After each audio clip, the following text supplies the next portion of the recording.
When it comes to young guys fulfilling their potential, I think we've been spoiled by LeBron, someone that was predestined for greatness and delivered. However, sometimes the weight of expectation can only be a hindrance. This is an overused term, but KD is a unicorn, yet that hasn't stopped us from trying our darndest to find a successor. The most recent to receive this tag was Emoni Bates. As a sophomore in high school, Emoni was already on a Sports Illustrated cover and had been named Gatorade National Boys Player of the Year. For all of us on the hype train at the time, we saw a rangy, multi-level scorer adept at shooting off the bounce. If you strained your eyes just enough, you might even see the Slim Reaper. So what happened? A mixture of things. Some hubris on the part of Emoni's and ours for jumping the gun so early. Emoni reclassified and skipped his senior year to start his college career, which in all honesty was a saga. We were promised a smaller KD. What we got was a trigger-happy scorer with a diet of poor shot selection, minimal development in playmaking, or interest in defense. He was not without his fair share of controversy either. He would eventually transfer to Eastern Michigan, where he notched improved totals, but at that point, many people were out.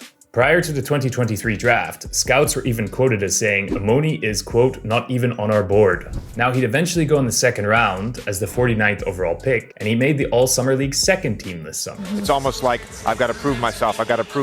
Right. Instead of just playing the game, but clearly there's a lot of talent there. So there's still a chance he finds his place in the league, but it's still a far cry from what was promised. Like Emoni Bates, Jabari Parker was also the subject of a Sports Illustrated cover story. Now, to be honest with you, this next one is a bummer. There he was dubbed the greatest high school player since LeBron. If you ever watched Jabari in high school and in his year at Duke, you saw a skillful forward with excellent size, a deceptively good handle, and a nice all-around offensive game. Some even dubbed him the next Melo. While there were already question marks on Parker's athletic upside on the defensive end, we'll never really know what could have happened due to injuries. After back-to-back ACL tears early in his career, his athleticism was practically gone. His 8 seasons in the NBA were defined by struggles with injuries and trying to find his place. The number 2 pick from 2014 would eventually end up at Barcelona last year overseas and gave a good accounting of himself there. We even saw what that opportunity meant to him recently. One statement about this first year outside United States.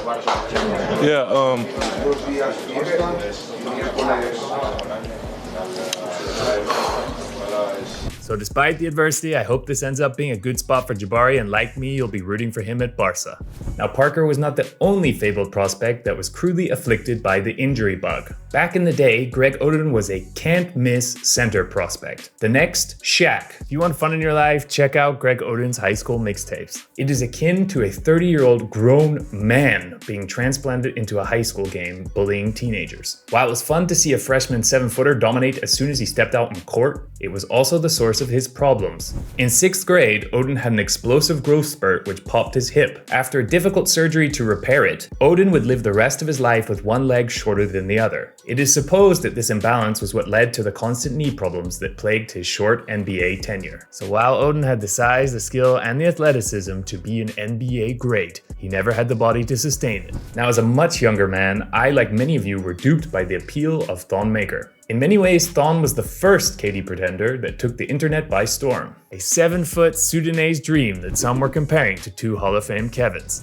Hell, KG even acknowledged the comparison and gave him his own seal of approval. It was hard not to be excited by the hype. Thon could run the floor like a deer before catching a lob, volleyball spike a block into the stands, or cross up a small defender before finishing with a sweet pull-up. Unfortunately, if you believe the speculation, it might have been the fact that he was an actual grown man playing with children. Regardless, Thon's game did not translate to the NBA, due in large part to him being the ultimate tweener. Rail thin and too physically weak to be a big, but NBA skill-wise not talented enough to be a 3. He became mostly an ineffective stretch 5 that played a couple seasons for the Bucks and bounced around the league thereafter. A lesson learned, don't be fooled by high school mixtapes. Now, this next one is one of the first high school prospects to be dubbed the heir to Jordan. The lesser remembered Filipe Lopez was the subject of the ESPN 30 for 30 documentary The Dominican Dream. An ultra-athletic guard prospect with an immigrant background making a name for himself in the basketball mecca during the 90s. He was the guy.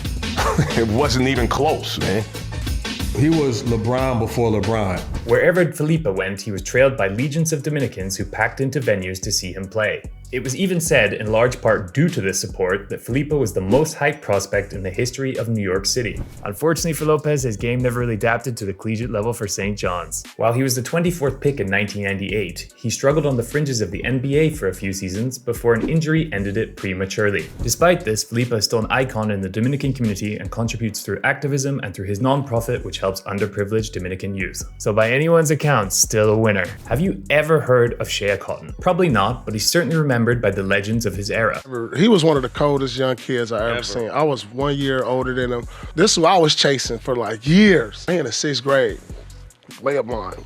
Boom, dunking, I'm looking like dunking like a man. Strong though. Like strong. Muscles, all that. This was LeBron before LeBron. Right. Yeah, no question. But left-handed. And left-handed. Yeah. Known as the man-child because he was essentially a grown man by the 8th grade, Shea was an overpowering physical specimen that played above the rim and went to the hoop at all costs. He would even participate in pickup games with NBA legends as a teenager. I think Magic had the rock in the middle. He kicked it up to me. It was me and Grant Hill in a foot race. And I was closing in from the left side. And I think he thought I was going to lay it up. So he tried to like swipe it. I just wrapped it, went around his body and dunked that thing. And kind of looked at him, you know what I'm saying? Like, yeah, you know. In the end, Shea's story is an unfortunate one, as he would later suffer from an injury sustained in AAU and be on the end of some harsh NCAA verdicts. Although Shea Cotton would never make it to the NBA, his name is still an urban legend that carries respect from NBA greats from that era. Like Shea Cotton, back in the day, Sebastian Telfair was a big deal. The king of Coney Island drew crowds of celebrities similar to Bronny in his Sierra Canyon days. A flashy but scrappy point guard with a highlight reel consisting of broken ankles, dimes, and acrobatic finishes at the cup. In many ways, the perfect New York City point guard. Like other prospects on this list, Telfair was also the subject of a magazine cover, depicted next to LeBron and decreed as destined to rule the world. Rather than go to college in 2004 following tragedy, Telfair seized the opportunity to get paid and declared for the draft. Joining his cousin in the league, he would be taken 13th by the Portland Trail Blazers, yet the start of his career was characterized by struggles. In his rookie season, he would be 10th in minutes and struggled to affect the game. This was a sign of things to come. You see, in high school, Telfair was the quickest guy on every court he played on, and he would explode through the lane. In the NBA, those avenues would close. It meant that he had to develop something that he consistently struggled with in his career: a jump shot. Being undersized as it is, with minimal defensive upside and inconsistent shooting, Telfair would struggle as a backup guard for his 10 seasons in the league.